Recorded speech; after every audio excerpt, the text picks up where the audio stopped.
그래서 오늘은 특별 게스트. 원장님은 또 직접 다 하시잖아요, 환자분들. 그러다 보니까 2년을 넘긴 케이스를 본 적이 없는 것 같아요. 거의 없는 것 같아서. 급속 교정이라는 게 별다른 게 아니다. 돌아가지 않으면 그게 급속 교정이다. 안녕하세요, 김 원장입니다. 안녕하세요, 주의사입니다. 오늘 제가 목이 나가지고 수술도 많고 설명하고 막 하느라 목이 좀 쉬었어요. 그래서 요거 좀 양해 좀 부탁드리고. 오늘은 드디어 여러분들이 궁금해하시던 교정에 관련해서 설명을 드리려고 합니다. 그래서 오늘은 특별 게스트. 안녕하세요. 저는 교정 원장으로 일하고 있는 안 원장입니다.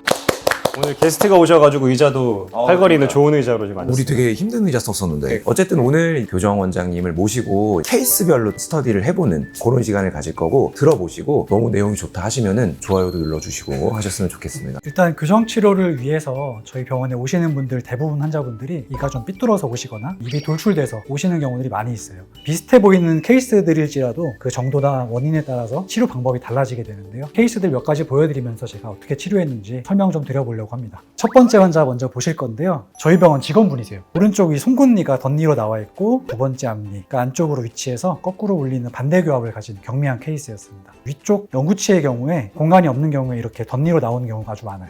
이 환자분의 경우에는 오른쪽 위 어금니부터 작은 어금니까지 전반적으로 치아들이 앞쪽으로 쏠려 있었기 때문에 뒤쪽에 사랑니 공간을 이용해서 치아를 밀어주고 그 공간을 만든 후에 송곳니를 배열해주는 식으로 치료를 하게 되었습니다. 엑스레이 영상 한번 보시면은 양쪽 위 두 번째 어금니 뒤쪽으로 이제 사랑니가 존재하던 공간이 있는데 이 공간을 이용해서 치아를 뒤로 미는 방법으로 치료를 하게 됩니다. 교정 치료하고 8개월 됐을 때 사진인데요. 오른쪽 위 잇몸뼈에 미니스크류라고 하는 나사를 식립해서 나사를 이용해서 이제 어금니들을 사랑니 공간으로 당겨주는 역할을 하게 되고요. 임플란트랑 똑같은 원리예요. 근데 임플란트보다 이제 훨씬 작아서 치아 사이에다가 돌려가지고 넣는 거거든요. 치아에다 힘을 걸면은 반작용으로 이제 치아가 움직일 수 있으니까 뼈에다가 앵커를 박아서 그 힘으로 이제 당기는 거죠. 아래 앞니 같은 경우에는 이제 배열이 많이 나쁘지 않았기 때문에 부분 교정을 통해서 배열을 잡아주기로 했습니다. 다음 이제 11개월 차 사진인데요. 오른쪽 어금니 교합이 1급 교합으로 회복이 됐고 송곳니도 잘 배열이 되어 있습니다. 1급이라고 말씀을 해주셨는데 어떤 것들인가요? 교합이라고 하면은 위에 치아가 아래 치아를 이렇게 톱니바퀴처럼 물고 있어야 되는데 위에 치아가 앞으로 밀려있는 경우에는 2급 부정교합이라고 하고 뒤로 밀려있는 경우에는 3급 부정교합이라고 합니다.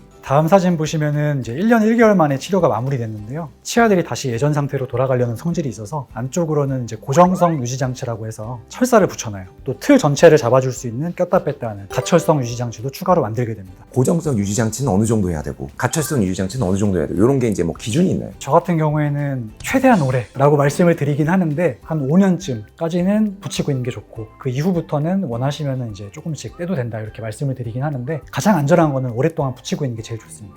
비싼 돈 내고 먹을 것도 못 먹고 오래 걸려서 교정하셨는데 틀어지면 안 되니까 이거는 교정 원장님의 설명을 잘 따라주시면 좋을 것 같아요. 교정 전문의가 있는 치과가 그나마 교정 기간이 타이트하게 완성이 되는 것 같아요. 원장님은 또 직접 다 하시잖아요, 환자분들. 그러다 보니까 정확한 진료를 정확한 타이밍에 진행을 하다 보니까 치료 시간이 많이 줄어드는 편인 것 같아요. 교정 원장님 케이스 보면서 2년을 넘긴 케이스를 본 적이 없는 것 같아요. 예전에 제가 수련했을 때 저희 스승님께서 하신 말씀이 있는데 급속 교정이라는 게 별다른 게 아니다. 돌아가지 않으면 그게 급속 교정이다. 다음 케이스 보실 텐데요. 아까 케이스랑 비슷해 보일 수 있어요. 오른쪽이 송곳니 공간이 부족해서 덧니로 맹출돼 있고 그리고 아래 앞니 치열이 좀 불규칙하고요. 그리고 이제 어금니 쪽 보시면은 위 어금니가 아래 어금니를 덮는 게 정상적인 교합 관계인데 이제 이분 같은 경우에는 오히려 아래 어금니가 더 바깥쪽에 위치하는 이제 어금니 쪽 반대 교합 케이스라고 볼 수 있습니다. 앞궁이라고 하는 거는 치아를 담고 있는 틀을 얘기하는데 위 앞궁보다 아래 앞궁이 더 넓은 케이스라고 볼 수 있어요. MARP라고 입천장을 벌려주는 앞궁 확장 장치라는 장치가 있는데 이 장치를 이용해서 공간을 확보하기로 했습니다. 다음 사진 보시면은 위턱뼈가 좌우 뼈로 구성이 되어 있는데 가운데 정중국의 봉합이라는 구조가 있어요. 연결이 되어 있고 앞궁 확장 장치는 이 연결된 봉합을 열어서 앞궁을 넓혀서 공간을 확보하는 방법이라고 볼 수 있습니다.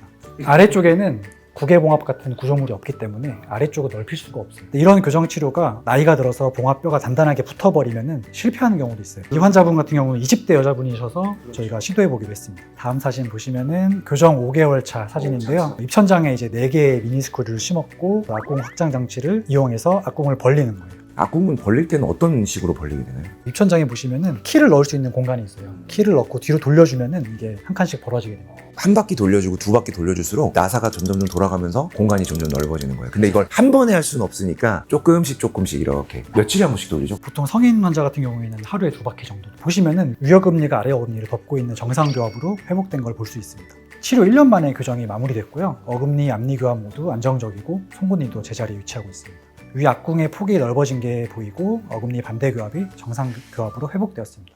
다음 환자분 보실 건데 이분 같은 경우에는 이제 양쪽 위 송곳니가 모두 덧니로 나 있었고 필요한 공간이 너무 많아서 어쩔 수 없이 발치 교정을 하기로 한 케이스였습니다. 보통은 작은 어금니를 빼게 되는데 작은 어금니 같은 경우에는 구강 내에 위치한 치아 중에서 가장 기능이 불분명하고 필요 없는 치아라고도 볼 수 있어요. 기능상 전혀 이상이 없습니다. 위아래 작은 어금니 4개를 발치를 했고요. 이 공간을 이용해서 송곳니를 배열하였습니다. 그리고 위 어금니에 보시면 파란색 바이트 블럭을 부착했는데 교합이 너무 긴밀해서 치아를 움직이기 어려운 경우에 파란색 바이트 블럭을 사용하게 됩니다. 치아가 위아래가 딱 정확하게 물려 있으면은 이동하려고 해도 얘네가 힘을 받을 수가 없어요. 요 사이를 살짝 띄워주는 거예요. 그러면 좀 더 자유롭게 이동할 수 있죠. 치료 10개월 차 사진인데요. 남은 발치 공간을 모으는 과정입니다. 공간이 좀 줄어들어 있는 걸 보실 수 있고요. 철사에 고리가 달려 있는데 이를 뺀 자리를 모을 때 철사에 고리를 걸어서 그 고리에다가 고무줄을 걸어서 치아를 전체적으로 당기게 되는 거예요. 뒤쪽으로. 치아에다가 그대로 이제 고무줄을 걸어버리게 되면은 치아가 뒤로 쓰러지면서 움직이게 됩니다. 여기다가 이렇게 힘을 주면 치아가 이렇게 요거만 각도가 변해요. 여기다가 힘을 주면 이렇게 밀리는 거예요. 이분 같은 경우는 1년 8개월 만에 치료가 종료됐고요. 발치한 공간을 이용해서 송곳니가 제자리에 잘 위치해 있고 위아래 중심선도 치료 전보다 많이 좋아졌습니다. 근데 이렇게 이동량이 많은 교정 같은 경우에는 유지장치를 안 했을 때 돌아가려는 성질도 더 많나요? 그렇진 않다고 알고 있습니다. 이동량이 많다고 해서 많이 돌아가는 건 아니고 치아가 이렇게 삐뚤삐뚤한 게 네. 훨씬 더 나중에 많이 돌아갈 수 있다. 다음 환자분 보실 건데요. 공간이 전반적으로 많이 부족했고 많이 삐뚤다. 누가 봐도 이건 이를 빼야 되는 케이스잖아요. 4개의 작은 어금니를 빼기로 했고요. 위에 송곳니가 덧니로 나 있고 왼쪽 위 두 번째 앞니 보시면 안쪽으로 많이 들어가 있어서 반대 교합을 보이고 있었습니다. 위아래 중심선도 보시면 안 맞는 상태였어요. 치료 3개월 차 사진인데 위아래 작은 어금니 뺀 자리를 이용해서 삐뚤한 치아를 배열을 하고 있습니다. 왼쪽 위 두 번째 앞니는 장치 붙일 공간을 만들기 위해서 스프링을 넣어서 공간을 만들고 있습니다. 교정 6개월 만에 위 앞니 배열이 어느 정도 정리가 됐고요. 위 발치 공간을 이제 대부분 삐뚤 치아를 배열하는 데 썼기 때문에 얼마 안 남아 있는 상태였습니다. 이제 1년 1개월 사진 보시면은 위아래 모두 공간 폐쇄를 지금 진행하고 있었고요. 이분 같은 경우는 치료 2년 걸렸네요. 발치 공간 이용해서 배열과 교합이 모두 완성되었고 위아래 중심선도 거의 일치하는 것을 보이고 있습니다. 첫 번째 케이스 같은 경우에는 부족한 공간의 양이 아주 많지 않았기 때문에 뒤에 사랑니 공간을 이용해서 충분히 배열할 수 있었던 케이스였고요. 두 번째 환자분 같은 경우도 역시 마찬가지로 부족한 양이 많지 않은 경미한 케이스였지만 위쪽 악궁이 작았기 때문에 확장 장치를 통해서 공간을 만든 케이스였고, 세 번째 같은 경우는 이제 공간이 많이 부족한 케이스, 어쩔 수 없이 위아래 작은 어금니 4개를 발치하고 치료한 케이스였고요. 네 번째 케이스 역시 마찬가지로 공간이 너무 많이 부족했기 때문에 작은 어금니 4개를 빼고 치료한 케이스였습니다. 비슷해 보이는 케이스도 정도나 원인에 따라서 서로 다른 방법으로 치료할 수 있게 되고요. 본인의 현 상태와 치료 계획을 꼭 치과에 내원하셔가지고 문의해 보시면 좋을 것 같아요. 아, 좋습니다. 아무튼 오늘 교정 원장님 모셔가지고 너무 좋은 케이스들 보면서 스터디를 많이 했던 것 같아요. 저도 예전에 학부 때 배웠던 교정에 대한 생각들이 좀 새록새록 나면서 좋았던 시간인 것 같습니다. 다음번에도 한번 교정 어떤 케이스 있는지 보면서 스터디 해보는 걸로 하고요. 오늘은 여기서 마무리하는 걸로 하겠습니다. 안녕. 안녕. 안녕. 안녕.